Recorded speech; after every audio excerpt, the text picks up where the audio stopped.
2 outs real fast. Right, that really hurt the club. They're on a roll. And as we mentioned, Fredieu was an all-state track player, and they gunned him down. Well, I'll tell you, you got to like that guy right there, Mr. Scher. He does not have your athlete's body as most would consider it, but he's made some good defensive plays because we know how he can hit. That's right, he sure can. He's got good hands. Mike Lewis. There's a strike.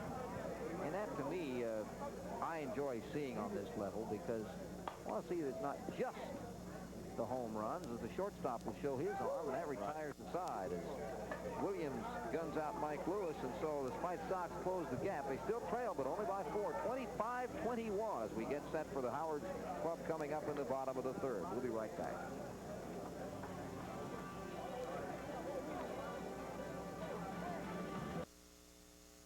When the powers in softball collide, there are a lot of people that want to see what these two teams have. It's kind of like Goliath going against King Kong, and it has been that way so far as the ball is lined for a base hit by Steve Williams to start the 3rd.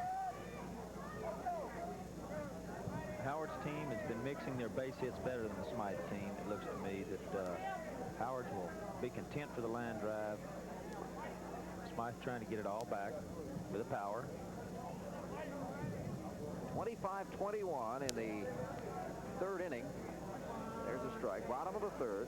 Steve Williams at first. Tim White, the hitter. Steve's upset. He didn't call time. He got in the box, and Oven's smart pitcher slipped one right over the corner for a strike. He's trying to get him outside, but I believe he needs to jam him a little bit. Didn't jam him enough. He jammed that one out of the ballpark. Sure did. A 2-run homer for White.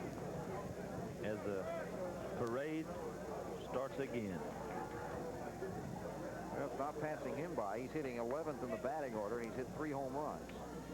Not bad for an 11th place hitter. No, it's not. And now we're back into trouble. Rick the Crusher Scheer. He's hit 2. He's been on base, well, 3 times. He hadn't been on very long on the 2 home runs, but he also singled and scored, so he's 3 for 3.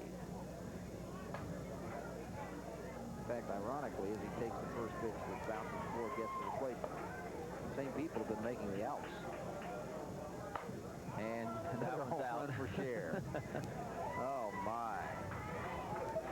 Now, you don't really realize how far that bush is from that fence. That is at least 100 feet. That's where he hit that ball, from the fence. That's right. And the fence is 300, so you can add that up yourself. That reminds me of a tournament back in '75 for the state championship of Texas, and Crusher was playing for a team out of Corpus Christi. They were playing a club that I was managing at that time, and we had a 39-39 ball game into extra innings. And in the 11th inning, wind blowing in, Stevensville, Texas, 100-degree day, and he hit one just like that. Put an end to both of our miseries. Well, they don't call him the Crusher for nothing. That's right. He crushed it. Tim Reinhardt, who was Crusher Jr., at least in this game, he's had 3 home runs in 3 at-bats. And that's inside. 28-21 in favor of Howard. There's a strike. 6'6", 260. Seems to be a common number around 250, 260. Oh, boy, I'll tell you what. I think Mr. Evans has an argument on that. I do, too. That one looked like it was right on the outside half of the plate. Sure did, and Ron just missed it. That one was not there, and he forced him to swing at it, even though he didn't get the last one. And Play has made it first from Lewis. 1 down. It's hard to believe he swung at that pitch, isn't it? Unless he's afraid that, you know, the old make-it-up stuff might be coming if he doesn't swing at it, because he may get nailed for it, so he didn't take any chances. Here's Mike Boland, who's hit 3 home runs in 3 tries. 1 down. Mike Boland played the last 3 years for Steels. Played over 600 ball games in 3 years. His average is .730. Good player. On top of that, got a little power. On top of that, yes, he's hit over 1,200 home runs. Who's counting? There's a strike. Wanted to come back with it quick. Flattened it. If If he gets it inside or out over the plate, he's going to knock it about 350. He's going to have to keep it out there and make him jerk it. That was too wide. You can see Ovens has an idea what he wants to do. Right. If he gets it too far inside, and that may not be high enough. Caught by Wheeler, who was moved over toward left center, and that's 2 down. It has slowed down a little bit, the pace. Well, you know, it's kind of hard to follow up a 17-run inning. That's tough to do. We've had an 8, a 12, and another 8, so it hasn't slowed down a lot. No. However, here only 3 runs are in. There are 2 outs, and here's Stan Harvey.